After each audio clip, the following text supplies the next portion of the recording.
to the What Bitcoin Did podcast. Hi there, how are you all? Welcome to the What Bitcoin Did podcast, which is brought to you by the mighty Kraken, the best place to buy, sell and trade Bitcoin. I'm your host, Peter McCormack, and we're back to the Bitcoin Beginner's Guide. And I welcome back Nic Carter to look at FUD surrounding Bitcoin and dispel some myths and truths. But before that, I do have a message from my amazing sponsors. So first up, we have BlockFi, who are the future of Bitcoin and financial services, and they have kicked this year off with a bang. Zach just announced that BlockFi has raised another huge round to reflect what an amazing year they had last year. $30 million to expand the growth of the company, and I'm very proud to be working with them.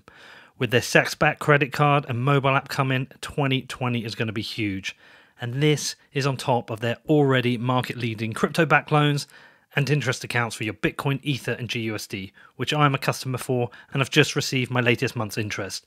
So as I said, it's going to be a massive year for BlockFi. If you are interested in finding out more about what they do, please do your own research and then head over to blockfi.com, which is blockfi.com. And next up, we have the best exchange in the world. You know who they are. The mighty Kraken. The only place I use to buy and sell Bitcoin, and we have just crossed our first anniversary with Kraken. They've been sponsoring the podcast for a year, so a big shout out and a massive thanks to Jesse for getting behind the show and supporting everything I do. Thanks, man. And it's because of Kraken I can head out around the world. I just recorded a show myself about when I was in Venezuela and what I experienced there, and without their support I could not do this. It would be too expensive. And Kraken themselves are making it easier and easier for people to onboard into Bitcoin and start trading. Last year, they launched their beautiful mobile-first app, allowing you to trade Bitcoin wherever you are. And this is on top of their already market-leading exchange, OTC desk, and other suite of trading products for you Bitcoin traders out there. They already have industry-leading security and amazing customer service. So there is no better place to trade Bitcoin. If you aren't trading Bitcoin with Kraken, seriously, what are you doing with your life? You want to find out more? Head over to kraken.com or download the app. It's available for the iPhone and Android. Just search for Kraken Pro, which is KrakenPro. So we are back to the beginner's guide, and I've only got 3 shows left in this series. And for this episode, I welcome back Nic Carter. And we are looking at something called a FUD, which if you don't know, if you've not heard about it, it's fear, uncertainty, and doubt. It's the FUD that surrounds Bitcoin. So this is Nic's second time in the beginner's guide. I didn't really want to have anyone on twice, but Nic really knows his onions around altcoins, and he really knows his onions around FUD. He even at one point released the FUD dice, which sadly are no longer available. They will be a collector's item. But if you didn't hear my last show with him, it is episode 9. It's about the history of altcoin failures. Definitely worth checking it out, especially if you're tempted to go out there and start trading some altcoins. You should know about the history. But with the FUD, there was no one else I wanted, so I went back to Nic. I said, come on, man, I know you've already done one, but can you do one more for me? And he did, and he pulled it out of the bag. Now, if you are new to Bitcoin, well, even if you've been around for a while, you're going to see with mainstream media, competing projects, and anti-Bitcoiners like Peter Schiff regularly regurgitate the same myths and untruths and bullshit about Bitcoin. It is common to see articles or hear from traditional finance people that Bitcoin isn't backed by anything, it's a Ponzi scheme, or it's only used by criminals and terrorists. This is the standard bullshit that us Bitcoiners face, and we have to fight. These are the arguments we have to deal with constantly. I even have it with my friends when I'm like, come on guys, why have you not bought any Bitcoin yet? They will pull one of these out of the bag, and I've always got to fight back and tell them this. But look, if you're new, you might not have your ammo, so this show is for you. This is all about the regular FUD against Bitcoin. So with Nic, we dive into the Bitcoin FUD. We dispel the myths and untruths. So I hope you enjoy this. If you've got any questions, you know you can hit me up. It's hello@whatbitcoindid.com. Nic, welcome back. Very quick turnaround to come back on the show. Thank you very much. I think this might be my 4th time now on the show. Yeah, but the second time in a few weeks. But I had to do this one with you. I originally had you penciled in for this. So I'd been working with Hasu and doing some of the planning, and we knew we had to have a FUD show, and I originally had you planned in. And then I had to have you for the history of altcoins, which, by the way, was a really popular show. People loved that one. All right. Yeah, that was a moment that catalyzed me to learn, just to refresh my memory on so many of those things. So it was a great moment for me as well. I got to just like do a couple weeks worth of homework. Fantastic. I also just did my own show. I forced myself to do the recap show. I decided last minute I was going to have a go, and it was really interesting being the other side of the mic, because I'm happy to answer questions on Bitcoin, but I knew the subjects were going to be technical, and you have to hold yourself up to quite a high bar when you're explaining technical items, because if you get something wrong, you have a lot of responsibility there. And I didn't enjoy it. I've got to say, I felt very nervous. I don't know how you feel doing these interviews. You seem pretty natural, but I felt very nervous, and I don't think I'll do that again. But I did feel it was a useful exercise in filling some gaps in my knowledge, because one of the things I realized is that knowing something is one thing, but trying to articulate it and explain it in both an accurate and factual way is actually quite difficult. Yeah, that's right. The best way to learn something is to teach it. So, yeah. Anyway, I think I've done like 14 or 15 of these beginner's guides now. I've got 3 shows left. One of them is to cover FUD, because one of the things that might happen for new people coming in is they get all excited, they learn a bit about Bitcoin, and they start jumping on Reddit or Twitter, start Googling, and they might end up reading things which could be misleading, misinformation. So I had to cover this with you, because you did create your legendary FUD dice, which I know we can't get anymore, but you did create your legendary FUD dice, so you have been down this rabbit hole as well as the altcoin one. As a starting point, though, some people might not even know what the meaning of FUD is. So do you want to explain what FUD is first before we start going into it? yeah, and I actually don't use the term very much anymore, because I sound like a Ripple shill when if you say FUD, it's like it's kind of a marker of someone that it can't accept any criticism whatsoever. But yeah, it stands for fear, uncertainty, and doubt, and it's a term levied at people that issue critiques, typically of financial assets. So if you like Tesla stock and someone says, Elon Musk is a cult of personality and he's going to go to jail for securities fraud, you might say that's FUD, So that's FUD. FUD is an accusation you throw at people that you feel are unfairly maligning the asset of your choice. Would you agree, though, that some items that are thrown as FUD or considered FUD actually are things that still are worth debating? Oh, yeah, 100%. Yeah, I mean, I don't want to dismiss any critique of Bitcoin. I think we actually should be very self-critical. I think that's very, very important. There certainly are some items which have been debated ad nauseum,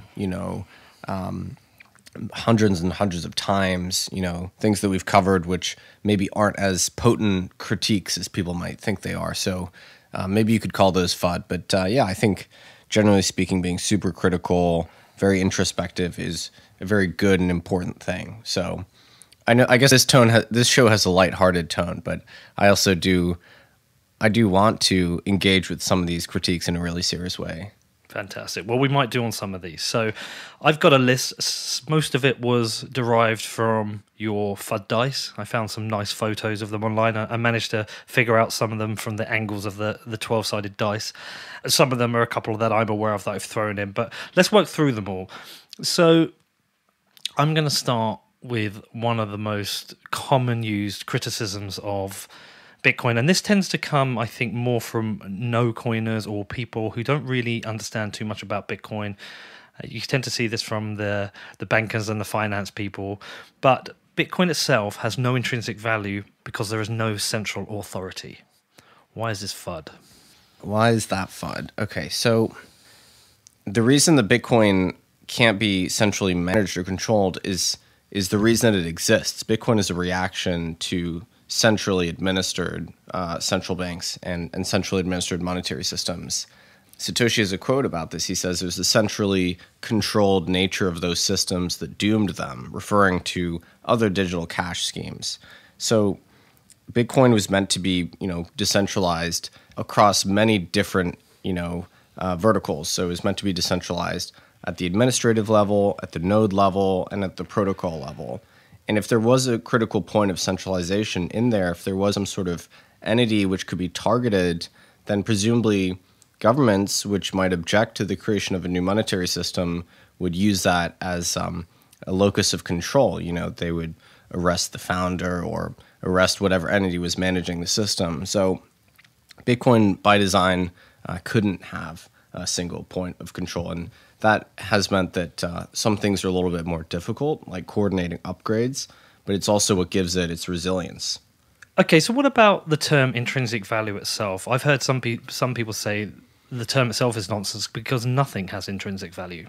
Well, yeah, Austrian economists would say value is subjective. There's no intrinsic value. Objects in the universe, they require kind of someone doing value-er for there to be a value assessment, right? So, before humans came along, nothing that existed on Earth had a financial value, right? And we were the ones that, foisted that value upon those things. Not to get super philosophical about it, but if you look at stocks, for instance, stocks are assumed to have some intrinsic value because they are a claim on a discounted set of cash flows, effectively dividends, which should accrue to the shareholder. So you can add up those dividends and back out a financial valuation of that stock, which I guess makes sense. And so then people look at Bitcoin, they say, well, there are no cash flows. There's no dividends. There's nothing even remotely resembling that. So it can't have value. And I think that's fine. Bitcoin's value comes from the market. So it's quite pure. The value comes from the fact that people desire to use it as a means of exchange and a means of wealth storage for the long term.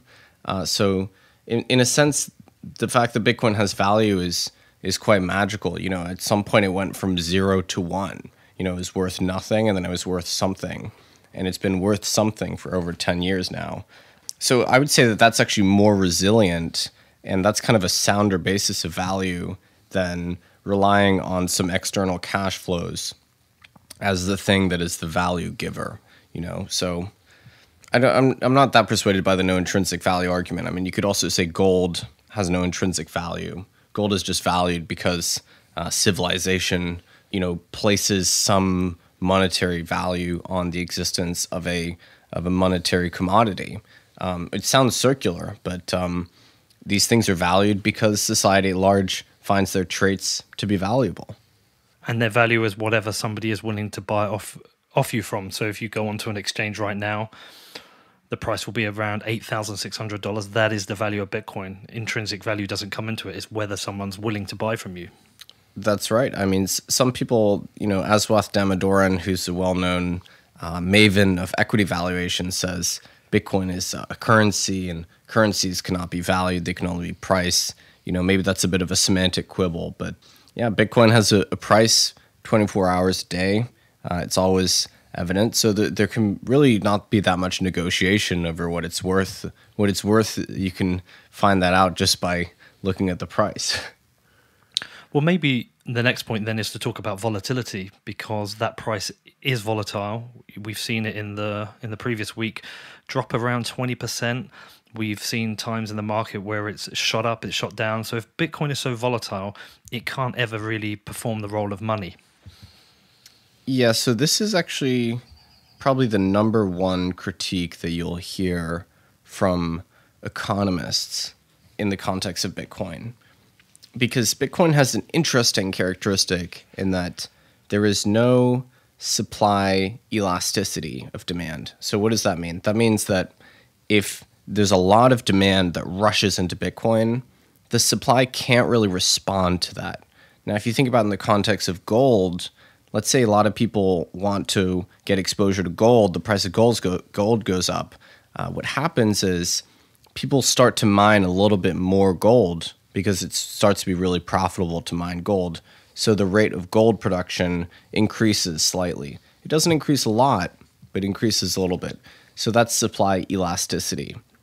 Now, Bitcoin doesn't have this characteristic because Bitcoin has a difficulty adjustment, which I'm sure has been covered by other guests in this series, basically meaning that Bitcoin is issued at a very predictable rate regardless of how much effort is being put into creating it. So what that means is that all new demand shocks, demand increases or decreases, those are reflected in the market cap solely through the vector of price. So there's no monetary base expansion in response to new demand. Now, if you compare that to sovereign currencies, for instance, sovereign currencies almost never appreciate. That's not really the mandate of the central banks that manage them. So if there's a whole bunch of new demand, as evidenced by GDP growth, the central banks will just issue more of the sovereign currency. But that can't happen with Bitcoin, right? There's no central bank that says, wow, the Bitcoin economy has grown, let's issue more Bitcoin. That doesn't happen. So because Bitcoin is, so totally predictable in its issuance. So what this means is that Bitcoin is super volatile, maybe more volatile than any asset of its size because of this supply inflexibility. And lots of people say, well, if you want a monetary base asset, if you want to make loans denominated in this asset, it's not going to work because the thing's too volatile. There's no predictability. You don't know what it's going to be worth a year from now or 6 months from now. And so, the idea is that it can never serve as the basis of trade and it can never be a reserve asset, which is, it's actually not a bad point. I would say it's a fairly convincing point. The challenge to Bitcoiners would be to show that maybe over time Bitcoin's volatility will decrease. I can't guarantee that's going to happen, but yeah, it's definitely one of the most compelling points against Bitcoin. That said, people still find it useful to hold and use Bitcoin despite the volatility. So you could say that the volatility is the cost. It's the trade-off you have to make to get access to the system. And there's no way to manage the volatility. So that's just the nature of the beast, Do we have to consider liquidity with relation to volatility? Well, there's no guarantee that more liquidity tamps down volatility. Bitcoin's been super volatile from inception. It's still, I think its annualized volatility is over 100% right now. Feel free to fact check me on that.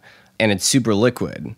But, the problem is that Bitcoin has this unique supply characteristic. So new demand movements are perfectly manifested in price. So I would say that maybe the creation of derivatives and futures markets, which give participants more creative ways to express their views on Bitcoin, that might help with volatility somewhat. Allowing miners to hedge might help a little bit, but I can't sit here and guarantee that Bitcoin's volatility is going to decrease. Okay, and so are you really saying with this that volatility is a fair criticism of, it's a fair area of debate regarding to Bitcoin, but really because of the unique characteristics of Bitcoin, that is something that might be something people accept to gain those benefits by holding the asset? Well, I think it's a young monetary asset, right? We've never really seen a new monetary commodity become monetized in real time like we have with Bitcoin. Gold, its monetization process took thousands of years. I'll point out that gold was super volatile in the 70s after the gold standard was abolished in the US. So I don't think that volatility is anything intrinsically wrong with a financial asset. Plenty of assets that we use every day are volatile. Oil is super volatile, right? And there's trillions of dollars of oil floating around. So it's not a disqualifying feature. It just means that, maybe as a base kind of reserve asset, Bitcoin has some ways to go before, people are comfortable, saving in it. But, that said, there is a Bitcoin economy. People do save. Some people make loans in Bitcoin terms. These things happen. So I think it's just a necessary cost you have to bear. There's no way to escape it. And if you want to avoid volatility, then you should prefer sovereign currencies. But that desire to suppress volatility is what a lot of people would say is the cause of financial crises. So and in fact, it makes them worse when they occur. So to me, it's kind of an unnatural thing to try and suppress natural volatility. I think it only leads to kind of worse crises down the line. Okay, so the next thing we're going to talk about is one of the first things that when I got into Bitcoin made me question it, which is that Bitcoin doesn't scale. And I had to go through that journey of considering altcoins and alternative projects and their proposals for faster, cheaper transactions. So that is quite a common thing, and we've lost some good people to this area of debate. Yeah, and I'm not going to be able to give it a full treatment here. Well, I've covered this on previous shows. So in the history, we covered the scaling debate, but a short Nic Carter version would be very useful. So I'm going to give you a pretty different answer than what most people would tell you actually here. Great. So in my view, I think the scaling problem is a misstated problem. Not to say that it's not a problem, but I think the way we normally think about it is wrong. We kind of use the wrong words to describe it. If you really think about what Bitcoin is at its core, we're talking about a ledger, a history of transactions and a current state of transactions, the UTXO set, which are replicated to tens of thousands of computers worldwide. So the hierarchy of the system is flat, right? Everybody has the same ability to validate every transaction because each transaction that's included in the ledger is replicated out to every member of the system. And what this means is that you have to design the system such that the people with the worst internet connections and the most mediocre computer hardware can still be valid participants in that system. Because if you don't, you're just creating a system which is like Venmo or PayPal, where you have one super node that basically controls everything. So Bitcoin, by its very nature, was designed to be flat in hierarchy. And so in the context of that, like, we have real physical limits on how much data can be pushed through through the pipes that we've built, basically. The limits are bandwidth, they're computational limits in terms of how much work your computer can effectively do per unit time, how much data can be written to a disk. And there's storage limits, right? There's like hard drives only store so much information. In practice, the bottleneck for Bitcoin and for cryptocurrencies generally is the disk writing activity. So it's just you have to write lots of data to the disk to get up to the current chain tip. And there's not a lot that can be done about that. There's just a certain threshold where if you exceed that, normal hardware cannot validate the state of the ledger. And now, if you want everybody to be able to validate the ledger up to the chain tip and get that UTXO set in a trust minimized way, you have to design it such that the data requirements are not so great. So Bitcoin just passed 300 gigabytes of data. That's actually not a lot, and that's very deliberate, right? Nobody wants the blockchain to be terabytes and terabytes. I can attest to the fact that if you get a blockchain which is the size of EOS or Ripple, you're going to have an extremely hard time as an individual actually validating that ledger. And this is a genuine problem. We've reached these limits with some other blockchain systems. So they've demonstrated to us that there is a limit where normal folks can run a full node and validate the chain. Now, if you throw out those requirements, if you say, well, we actually, we can delegate that trust to certain entities to do the validation for us, then you're not subject to those requirements. But that's a totally different trust model. At that point, you're just back to the old trust model of trusting banks and central banks, right? So we're trying to do something new here. We're trying to do something interesting and new, which is allow normal folks to be equal participants in the system. So that's a very long preamble. I promise I'll get to scalability here. So, the way that blockchains work is, everybody is ingesting the latest changes to the ledger all the time. What that means in practice in Bitcoin is, about a maximum of 2.4 megabytes of new data every 10 minutes. And that kind of works out to maybe, 4-ish transactions per second. There really is a limit there. And to call this a problem is, I think, to be a little dismissive of what we're accomplishing here, which is allowing the entire world to come to agreement over the state of a transactional ledger. And so I don't think we're ever going to be able to magically expand the amount of data that our computers can ingest per unit of time. Of course, computer technology gets better, but it won't get better by a factor of 1 million in the next 10 years, right? So we're not going to be able to get normal devices to ingest a gigabyte for every 10 minutes in the near future, right? So that's not going to happen. So in the context of bandwidth being expensive, hard drives being expensive, and hard drives being able to only write so much information per unit of time, there are just inherent limitations to a system like that. Now, of course, you can design an alternative system where you have like 10 nodes that are trusted. That's kind of how EOS or Ripple works, right? And they have to work that way because normal folks wouldn't be able to participate. But that's a completely different system. That's basically the old system, right, where we have banks or trusted service providers, and that's the root of all the problems. That's why Bitcoin is created as a reaction to that. So anyway, extremely long-winded. I think the scalability problem is essentially misstated. And now I do think there are ways to improve the efficiency, to bundle more information into those bytes, which everybody has to store, so that those are your scalability, quote unquote, solutions or enhancements. But there is an essential constraint here. That's my point. So really, the solution that these alternative cryptocurrencies use when they're attacking Bitcoin, and they're saying, well, Bitcoin is slow, Bitcoin is expensive, we have on-chain scaling.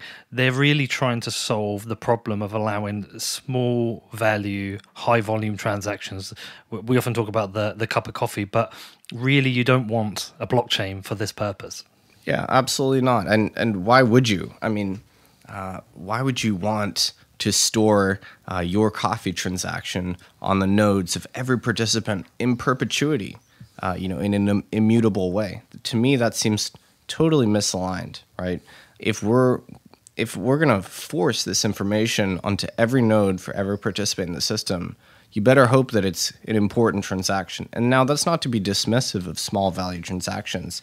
It's just that for low stakes transactions, you can bundle those together, all right? And then you can have larger settlement transactions. So Lightning kind of works this way. Side chains kind of work this way. So that's the idea. And this is how it's always worked in the payments industry. You don't have one ledger which records every transaction. You have many, many different ledgers with a hierarchy. So in the normal payments industry, you have systems like Fedwire, where the average settlement transaction is in the millions of dollars. You have Swift. These are big transactions. And then you have, sub-ledgers where, PayPal maintains their own internal ledger, and then they periodically settle up with banks and credit unions and so on, right? So you have this deferred settlement idea. And this is totally normal. Credit cards kind of work like this. You don't settle up after every single transaction. You have a deferred settlement. And so the various systems that people are building on Bitcoin for scalability, they embrace the same idea of deferred settlement with periodic settlement transactions. I think that's the way it's going to work. That's the way it's basically always worked. And that's mindful of the fact that you want to reserve the ledger for larger, more important transactions. Exactly. It's not like the biggest thing that Bitcoin can solve is to improve e-commerce and improve the buying and selling of goods online. It's actually to create better money and get away from the fuckery of central banks. It would be great if Bitcoin could service all of the tiniest transactions out there, but that would require making everyone aware of even the smallest transaction, for talking billions of people on Earth. So because we want to retain this flat hierarchy and make all these nodes equal partners in the network, we have to restrict the amount of data that's going into the system. And that's totally fine. That's a new system. I think it's great. It's just that we're going to have to do a little bit of work to figure out how to build trust minimized deferred settlement systems on top of that. Also, if people want to find out a little bit more about altcoins and alternative projects, if they're thinking of investing in those because they do believe in on-chain scaling, I would recommend go and check out the other show I did with Nic. Altcoins: A History of Failure, my provocative title to wrap around Nic's great content. But if you didn't listen, go and check that one out because I think you'll learn a few lessons there from alternative projects. Next up, I talked to Nic more about Bitcoin FUD, but before that, I've got a message from my amazing sponsors. And do you know what? You might be thinking of skipping these ads, but the sponsors allow me to do this, so maybe give them a listen. Just give them a bit of your time. Go and check out their websites. So first up, let's talk about Consensus, when everyone will be descending into New York for beers and Bitcoin. I've been for the last 2 years, always had a great time. Always great to hang out with people and catch up. Consensus always manages to bring some of the biggest names from both in and outside of the industry. We've had Hester Pierce, Brian Armstrong, Jack Dorsey. Last year, I think it was Andrew Yang. So we're always getting great people into the city. From keynote speakers to the evening parties, Consensus is a great opportunity to learn about the latest in Bitcoin and hang out with some of your friends in the industry. This year will be no different. They've already announced speakers including Elise Killeen, Caitlin Long, Zach Prince, Serge Cotlier, and Will Reeves, a bunch of Bitcoiners, and there's going to be some more coming soon, which is super cool. As I said, I've been there the last 2 years. I will be there this year. If you want to hang out, you want to grab a beer, talk about Bitcoin, then make sure you are in New York for this year's event. They also have a discount for listeners of this show. If you want to get yourself a ticket, if you use the code BitcoinDid, you can get $200 off your ticket. So if you want to find out more, head over to consensus2020.com, which is consensus2020.com. Also, I've got another new sponsor this week, and these guys are cool. I met them out in Uruguay. It's SatStreet. Got a very cool idea, very cool product out in the market. They're trying to make it easier for you to send Bitcoin to your friends and family. With SatStreet, you can gift Bitcoin by email. You can even send as little as 1 sat for free. I mean, I don't recommend it because 1 sat isn't worth anything, but you can do that. They've built it so you can do whatever you want. You can send however much you want to your friends. But not only that, SatStreet gives you ways to earn Bitcoin by bringing together all the top referral programs in the industry in one place. SatStreet will reward you for every person you invite that earns Bitcoin. Newcomers get to learn about Bitcoin and earn sats at the same time, and you get rewarded by helping grow the network. So you don't get much cooler than that, right? If you want to stack some more sats, get your friends on board, get them using SatStreet. Find out more at satstreet.com, which is SatStreet.com. And lastly, but by no means least, this week we have CoinTracker. And do you know what? These are the tax guys, right? And I've had a bit of flack. I've had some people saying, what are you doing supporting tax? You're anti-Bitcoin. Look, the reality is, it's optional. You can pay your tax if you want, and you can avoid it if you want. But if you avoid it, you got to face the reality of what that might mean. We know exchanges are being subpoenaed for customer information. So look, it's up to you. I pay my tax. I don't want to. I think it's bullshit, but I do pay it. So what I've decided with this one as well, I spoke to Chandan about this. I spoke to him about some of the responses I was getting. I was like, look, come on the show. Tell people about this. Tell them some of the horror stories you've heard. When I was in San Francisco, I met up and he told me some. So like, let's do it. Let's get it on. But I have used CoinTracker this year to calculate my tax. It was super easy. Plugged in my wallet, plugged in my exchanges. Within 2 minutes, my taxes were calculated for me. It works for the US, UK, and Canada. If you've got fewer than 200 transactions, it's free to use. And for listeners of the podcast, you can also get a 10% discount by using the link cointracker.io/A/WBD. They do have an app which is available on the Apple and Android stores, but the main software is on the website. Just head over to cointracker.io, which is cointracker.io. The next thing I do want to cover, though, is something I know you've looked at. So I've covered this in previous shows, talking about the block subsidy for miners. I've talked about, I think I did this with Dan Held when we talked about Bitcoin's monetary policy, but we have a halving every 4 years. The block subsidy is reducing. I think it's 2140 we estimate the block subsidy will end, but on that path the block subsidy is getting smaller. I think in May, we estimate around May 20, so May this year, that we'll have another halving. We go down to 6.25 Bitcoin and so on every 4 years. As the block subsidy drops, the miners are going to increasingly rely on probably transaction fees. But there are people out there saying, well, there's not going to be enough transactions. So there's not going to be enough transaction fees for the miners. Therefore, the miners aren't going to be able to provide the security. Therefore, Bitcoin won't have security. I know you've looked at this, right? Yeah. And so I gave a talk at the MIT Bitcoin Expo in 2019, I believe, possibly 2018, discussing the various ways that people have described this problem. And this is probably the number one critique you'll hear of Bitcoin from sophisticated people that have looked at the system. And so what Bitcoin is trying to do here is something really quite audacious, which is to create a monetary system which is effectively capped and where there is no permanent inflation, right? And every other monetary system that exists, there's some amount of inflation, either to encourage people to spend. It's considered to be a good feature by the kind of dominant economic theory. So Bitcoin is responding to this. It says, no, we want everyone to know exactly what their stake in the system is in perpetuity. We want it to be predictable. We don't want to have inflation.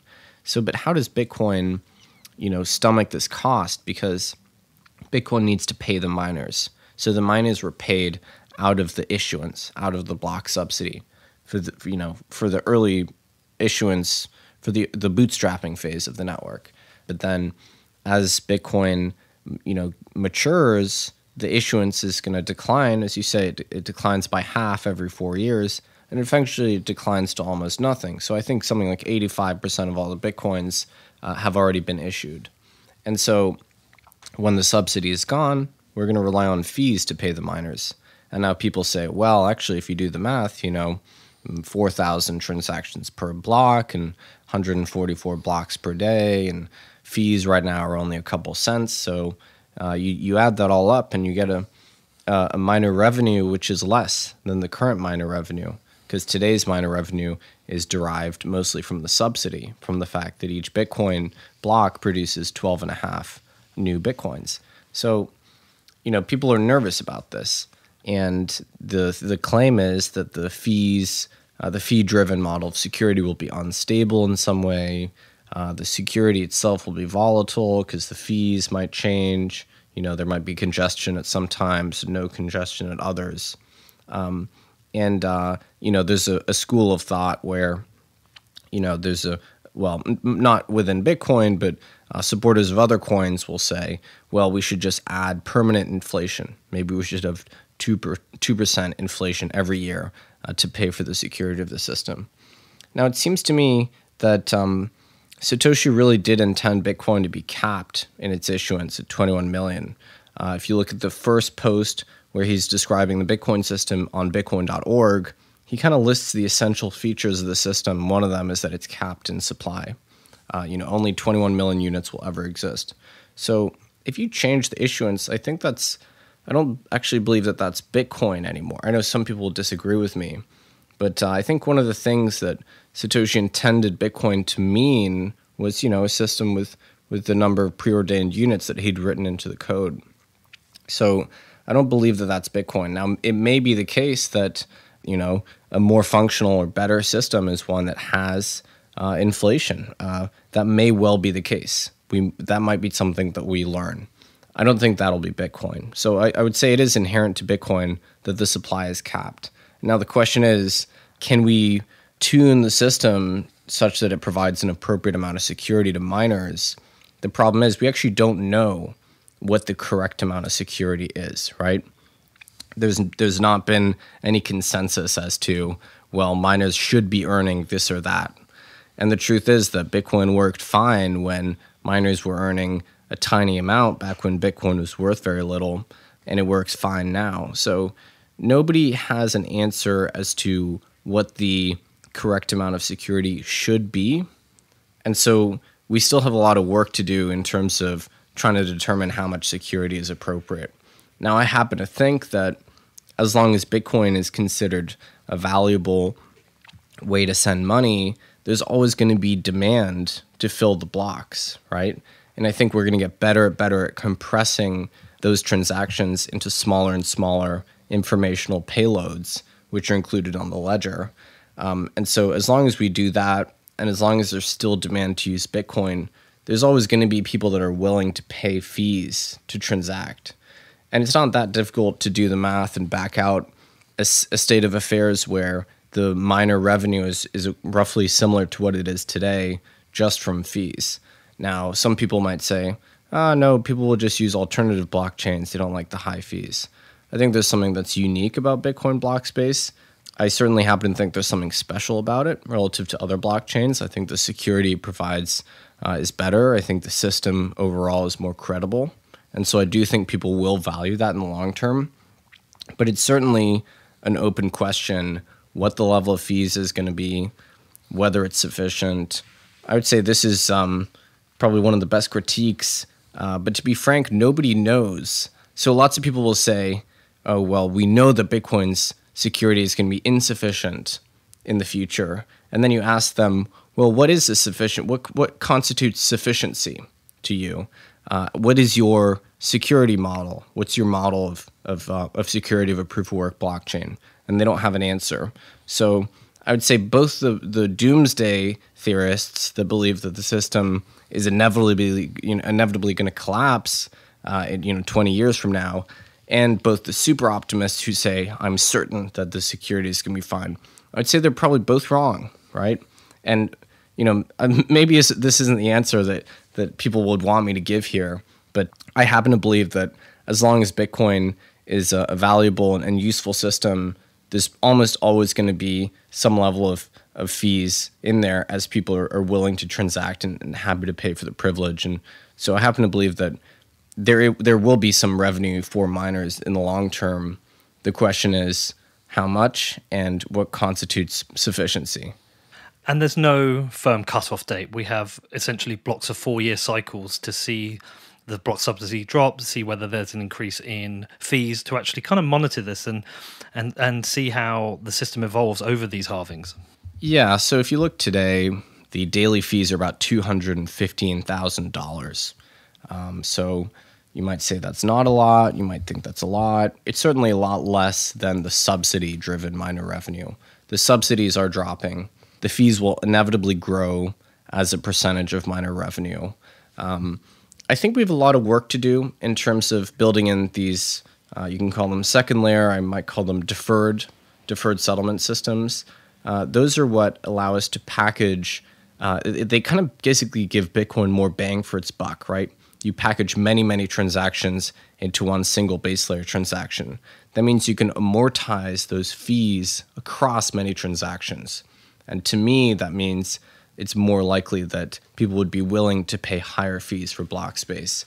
If you think about Lightning, closing a Lightning channel, if you have 100,000 transactions in that Lightning channel and you do one periodic settlement to the base layer, that to me, that means that people would be able to, or willing to tolerate a higher level of fees because this single on-chain transaction is accounting for many, many off-chain transactions, right?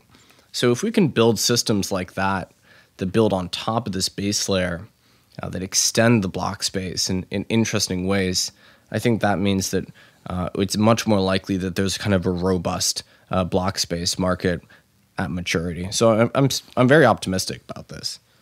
Good. And also in there, you talked about the 21 million hard cap. Now, people often refer to this as deflationary, and I was taught in economics that deflation is bad. With deflation, people start spending, they start saving, as things will be cheaper in the future, and therefore this causes the economy to grind to a halt. Therefore, if Bitcoin is deflationary, it is bad economics. Yeah, that's certainly that's something we've heard a lot of times. I would probably object to the framing, actually. So Bitcoin is only deflationary if the Bitcoin economy is growing faster than the supply of money. So I know I'm quibbling a little bit here, but deflation is a situation where money becomes more expensive, and the price of goods falls in real terms. If the Bitcoin economy were to shrink, Bitcoin wouldn't be deflationary at that point. Again, semantic debate. But yeah, I mean, Bitcoin's monetary system, technically speaking, is disinflationary, right? It has issuance, and then the issuance declines over time. And then the problem is, lots of economists will tell you this, well, if you have an economy with debts denominated in that unit, if the unit is becoming more and more valuable over time, people's debt load becomes really big over time. And so typically in Western economies, we do the inverse. We have inflation so that people's debt load becomes less in real terms over time. And that this is meant to be a good thing. It's meant to encourage people to, take out loans and spend. Lots of Bitcoins totally object to this. They say this is a Keynesian idea. We don't need to encourage people to spend. They'll just spend to buy goods naturally. There's a natural rate of expenditure. We don't need to encourage them specifically to do it. But to be frank, all of that is besides the point. The world is not denominated in Bitcoin today. So this isn't really a problem because nobody is really making or taking Bitcoin denominated loans.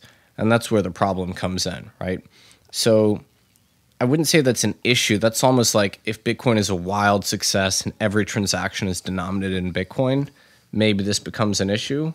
for Bitcoin to be relevant, I don't think it has to underscore all global commerce, right? I think it has to be a valid alternative monetary system that coexists with other systems.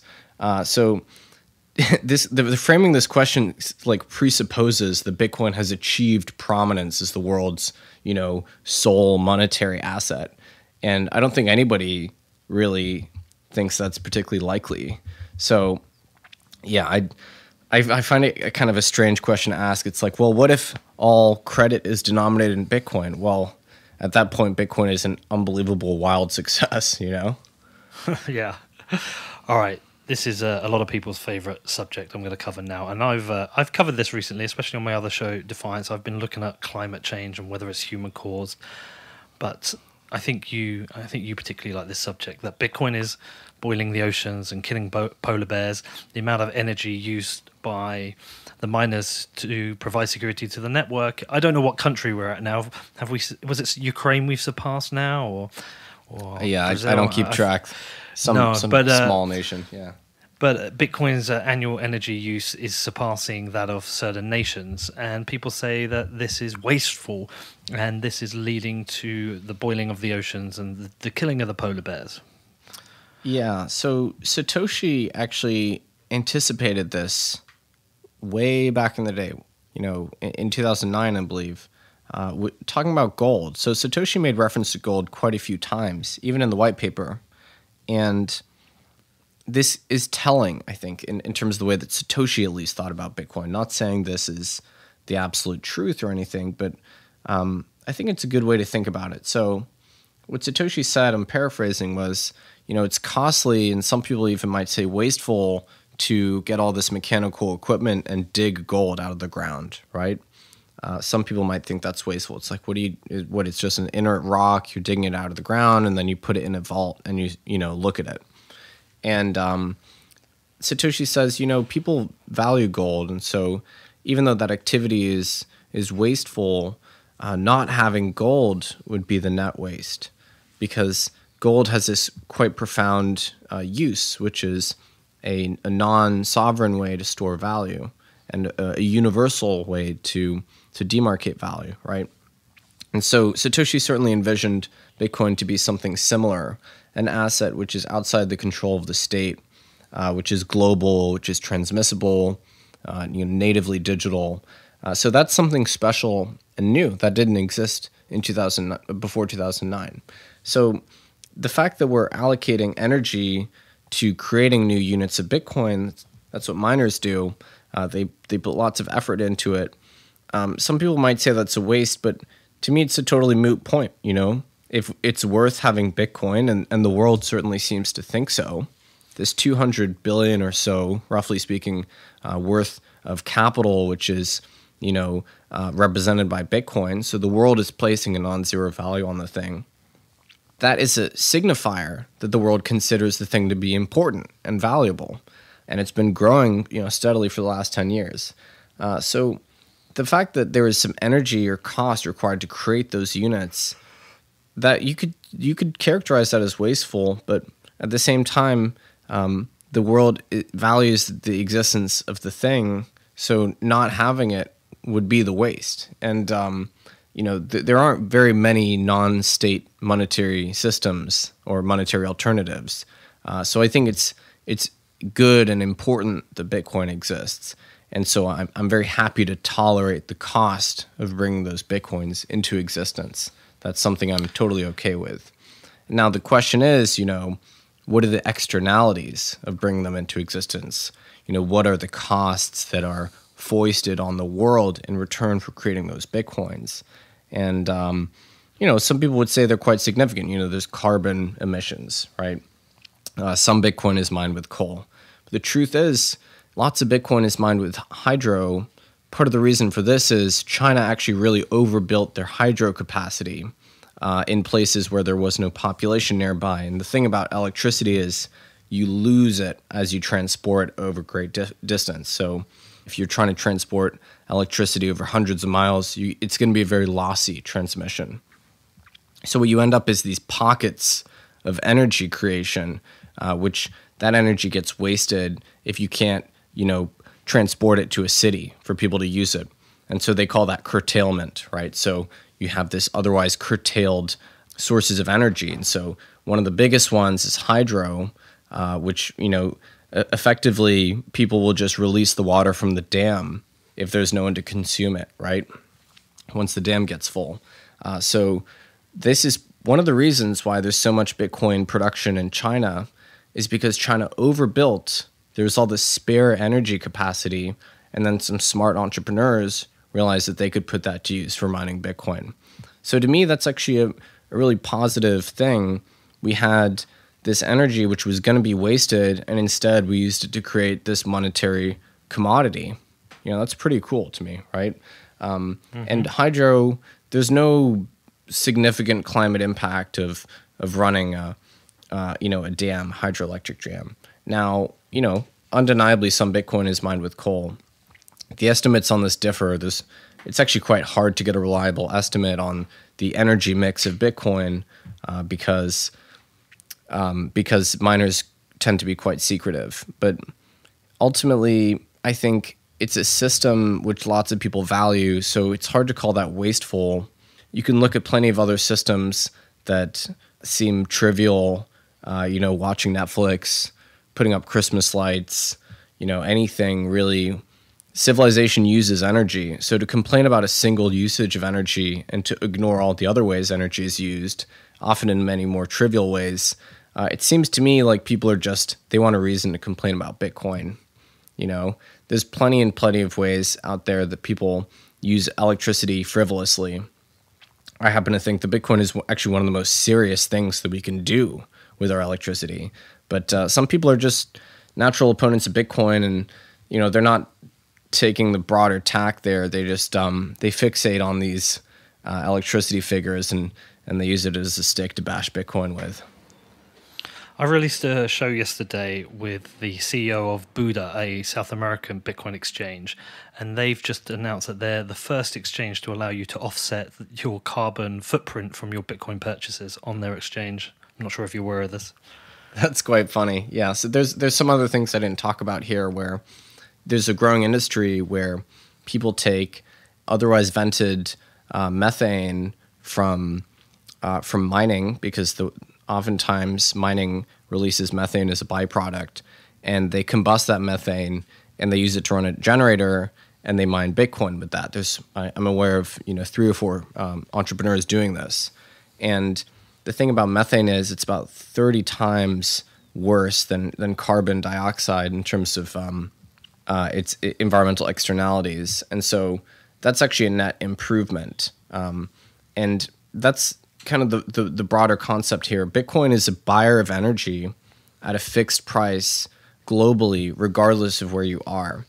And energy is distributed across the globe in little pockets. And oftentimes it's wasted when you can't get it to population centers. So what we have now is a situation where many entrepreneurs are taking these excess sources of energy and deploying it into Bitcoin.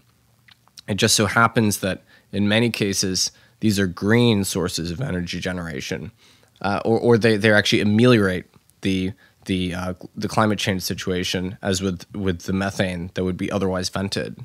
So Bitcoin is a buyer of energy globally. It doesn't really care what you're using to mine it. This means that in practice, it's mined with otherwise vented methane.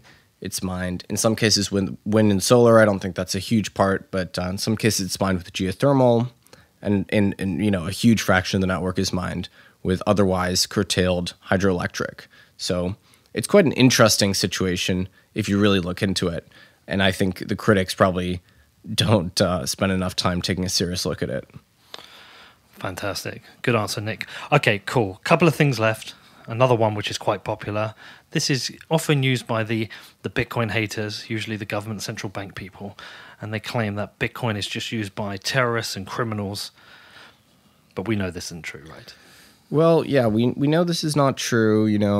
I look at what Bitcoin is used for every day. That's what my startup does. We evaluate the various usage types of Bitcoin to try and get some ground truth there. But, the broader point here is that anything the government doesn't like from a transactional perspective, they will claim it's used by evil people. And in some sense, that's true. You can't stop evil people using your system if it's an open system, right? That's it's if Bitcoin exists now, it's permissionless, so anybody can have access to it.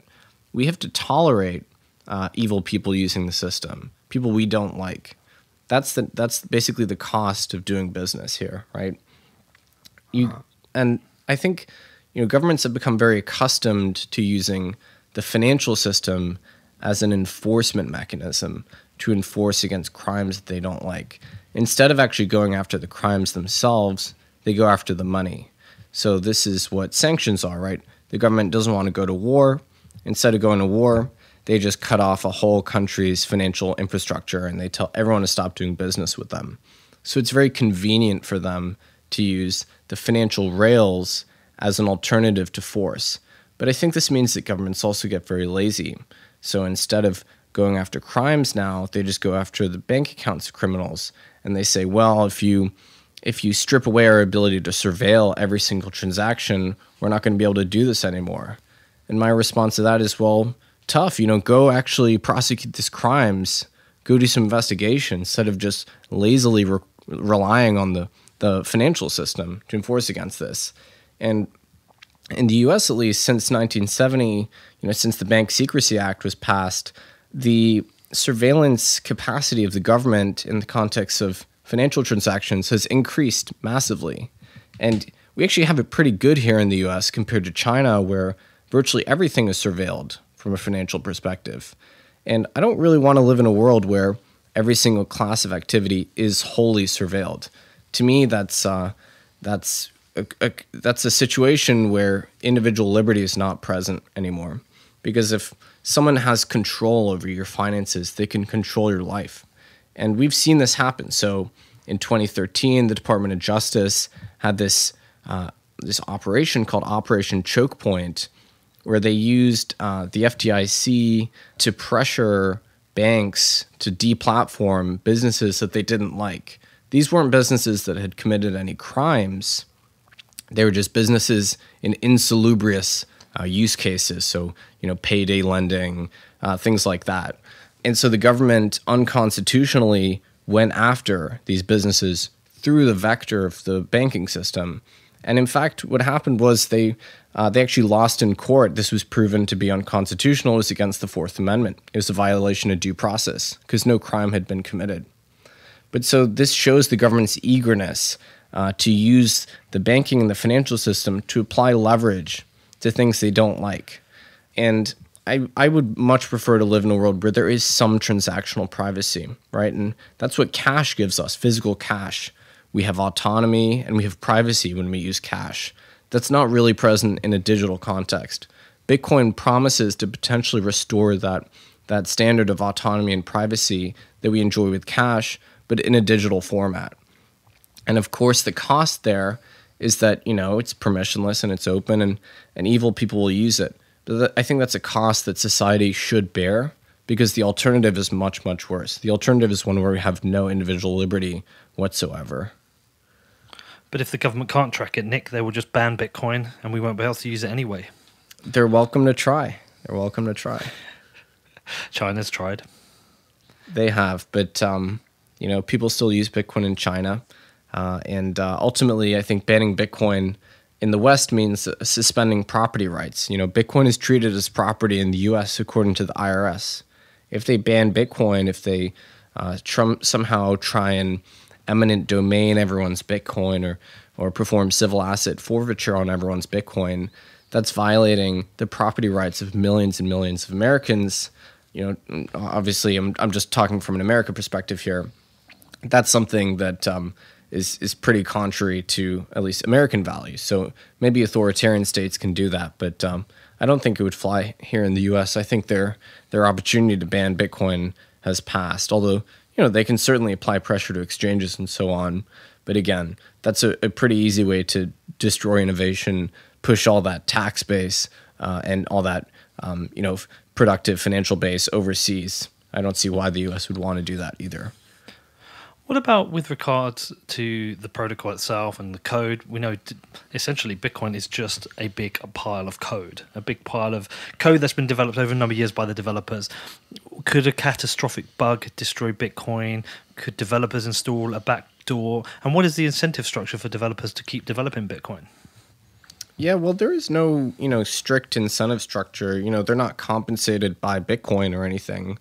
The way it works with the most high-profile developers is there's a patronage model where their work is financed by nonprofits and organizations that benefit from the existence of Bitcoin. And for the most part, these core developers have free reign, so they can work on whatever aspect of the protocol they want. And luckily, we're in a state of affairs where there's 6 or 7 well-financed organizations that support core developers. So this is a priority for the Bitcoin community, and we're very lucky that this is the case. So, you've got Square Crypto, you got Blockstream, you have Chaincode. I know Zoppo funds a developer, I believe BitMEX does, several other exchanges, the MIT DCI. So all these organizations pay developers to work on Bitcoin without very much oversight. Square Crypto is a bit different. They have kind of some specific objectives, but for the most part, these developers are just being paid to work on Bitcoin and to look for bugs and keep it as secure as possible. So if you compare it with the way that other cryptocurrencies are administered, it's a very good situation for Bitcoin because there is no corporation that controls the whole thing. There's no foundation that controls the whole thing. So, and aside from that, there's a lot of developers that work on Bitcoin just out of the goodness of their own hearts because it's prestigious, because they're interested, because they like Bitcoin. It's a free and open source kind of development philosophy. And so the way that we ensure that there aren't any catastrophic bugs is just by having a very exhaustive process of peer review and having all the code be open source so that anyone can evaluate it for themselves. And so far, that's served us fairly well. There have been bugs. There have been a number of bugs.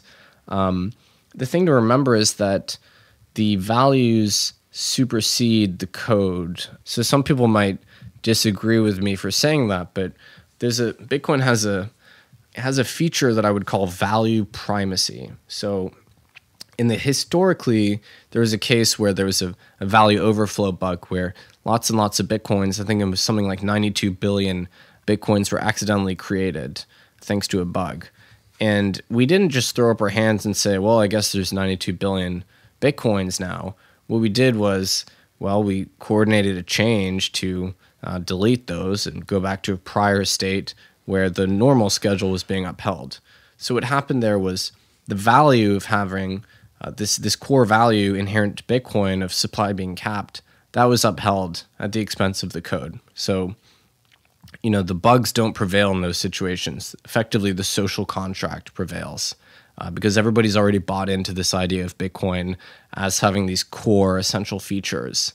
So we have value primacy. So if there was a catastrophic bug, my guess is that we would just return, we would figure out how to remediate it and return to kind of the core features of the system. So we wouldn't give up at that point. There is still human involvement in this thing. It's not fully automated. That's fine. You need human stewardship for a young, novel protocol. Maybe over time, changes will be much more infrequent, and maybe at some point the whole system will solidify and it'll just be a protocol and there'll be no more alterations. But currently there still are, updates and alterations planned. It is a very deliberate and slow process. So we haven't really had a significant update to the protocol since segregated witness in 2017. And here we are in 2020. It's not even clear that the next update, Schnorr signatures and Taproot, will come this year. So it is a slow process, but I think that's the trade-off that everyone is okay with in terms of making sure that it's secure. All right, the last point is that Satoshi, whoever he, she, they are, is meant to hold 1 million Bitcoins. And at some point, Satoshi might come out from hiding or come out from wherever they are and dump those coins on the market and crash the price of Bitcoin. Yeah, that's... So one thing I will say is that the estimates of Satoshi's coins are not precise. So it's actually, there's a degree of uncertainty. So Sergio Lerner did the first analysis. I think he found 1.2 million. Other analyses that found stuff in that range. BitMEX Research did an analysis. They found it was closer to 600,000. So it's not clear how many coins were mined by Satoshi. There's about 2.5 million Bitcoins that were mined in 2009, 2010 that haven't really moved. So it could be any number of coins. Nobody really knows whether Satoshi is still around or intends to sell their coins. Aside from a couple test transactions, Satoshi never really moved any of his coins. So, if I had to guess, I would say Satoshi was trying to make a point by saying, okay, look, out of necessity, I had an early advantage in terms of mining. I mined a lot of coins, but out of respect for the system, I'm not going to use them. I'm not going to take advantage of my reward. That would be my guess. It's obviously not clear. Maybe those coins will move after 10 years. Who knows? Would that kill Bitcoin? I don't think so. I think the market would absorb those coins. Who wouldn't want to own some vintage Satoshi coins? I think a lot of people would come online and start buying them up if they knew that Satoshi was dumping. But for sure, that would be a significant fraction of supply. It would probably have an adverse effect price-wise. But Bitcoin is volatile anyway in the first place. So if someone were to market sell all those million coins, yeah, the price would probably fall. But it wouldn't be the death of Bitcoin. It would mean that we're free from the influence of the creator. I think that would be a good thing. Well, it's another fantastic show, Nic. Every time you come on, you deliver a lot of high value. I think you've answered these way better than I ever could, and which is why I prefer to ask the questions these days. So thank you again. Yeah, I hope you have a great weekend, and I'm sure we'll catch up soon. Just remind people again, if they haven't heard from you on the show before, how do they find you? How do they get in touch? Sure, yeah. The main way would be following me on Twitter. That's NIC __ Carter. There's 2 underscores. And you can find me on Medium. I'm now a columnist for CoinDesk, which is a new thing. Wow. So that's actually fun because that means that I have editors telling me that I can't write these 5,000 word pieces anymore. I actually have to, make them accessible for normal people. But you can find me on there as well. And my fund is Castle Island Ventures. If you have a startup working on cryptocurrency and you'd like seed stage financing, you can reach out to me. Our website is castleisland.vc. That's Victor Charlie. And thanks again for having me on. It's always fun to try and condense these issues into bite-sized chunks, and always a fun challenge. Great. Well, hopefully the coronavirus won't see the MIT Expo cancelled this year, so hopefully I'll see you soon. Yeah, that'd be great. Yeah, I love the Expo. It's my favorite Bitcoin conference. So yeah, me too. I think it's a great event. It was my first time last year. Anyway, have a great weekend, Nic. Really appreciate your time. Take care. Thanks very much. All right, how was that? Nic is a beast, right? He absolutely smashed it again, as he always does, as he's done in every single episode of the podcast. And also, Nic is always at hand to me. If I ever got a question, I've got something that's going around in my brain and I need his help, whenever I reach out, Nic is there. He's always got my back. So thanks, Nic. Thanks for everything you've done to support the show and for coming on the show for a second one within the Beginner's Guide. Now, if you haven't also checked out Nic's articles on Medium, I strongly suggest you do. He's one of the, possibly the best writer in Bitcoin. Definitely one of my favorites, up there with Dan Held. I love everything he writes. I love the work he puts into it. I should have mentioned Tuur Demeester as well. He's another one I love. But if you haven't checked out Nic's writing, head over to his Medium. Check out some of his work. It really is of the highest quality. I really enjoyed this one. I always like getting Nic on, and he certainly helped give me some more ammo for dealing with the FUD when I'm out there, when I'm on the front lines defending Bitcoin to some moron spouting some bullshit. Now, some of the mainstream media is improving. Some of the reporting is getting better. There are still the same old tired arguments from the likes of Paul Vigna, who always wants to attack Bitcoin, yet will happily put out a press release about Ripple. But some of the stuff is improving. But you will face some crap, and you do have the stuff from the other competing projects or the anti-Bitcoiners throwing stuff out there. So it's really important that you understand their arguments and have the ammo to fight back if you need it. You know, perhaps you're talking to one of your buddies and they throw some of this shit at you. You just need this ammo to fight back.